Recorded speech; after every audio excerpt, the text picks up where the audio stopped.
പണ്ട് പണ്ട് ഒരിടത്ത് ഒറ്റ കണ്ണും ഒരു കാലിൽ മുടന്തുമുള്ള രാജാവുണ്ടായിരുന്നു. ഒരിക്കൽ ആ രാജാവ് രാജ്യത്തെ എല്ലാ ചിത്രകാരന്മാരെയും വിളിച്ചു വരുത്തി തന്റെ മനോഹരമായ ഒരു ചിത്രം വരയ്ക്കണമെന്ന് ആവശ്യപ്പെട്ടു. അവരിൽ ആർക്കും തന്നെ രാജാവിന്റെ ചിത്രം വരയ്ക്കാൻ ധൈര്യമുണ്ടായില്ല. ഒരു കണ്ണിലും ഒരു കാലിലും വൈകല്യമുള്ള രാജാവിന്റെ സുന്ദരമായ ചിത്രം വരയ്ക്കുന്നത് എങ്ങനെ? അവർ കുഴങ്ങി. എന്നാൽ അവരിൽ ഒരു ചിത്രകാരൻ രാജാവിന്റെ ചിത്രം വരയ്ക്കാൻ തയ്യാറായി.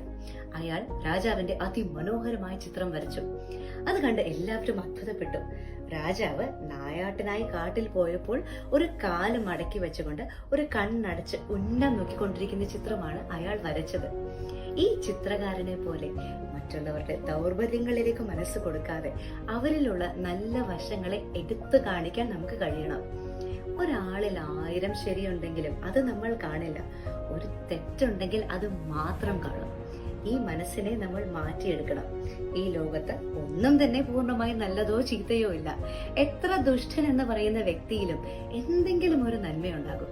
അത് കാണാൻ കഴിയുന്ന ഒരു കണ്ണാണ് നമുക്ക് വേണ്ടത്.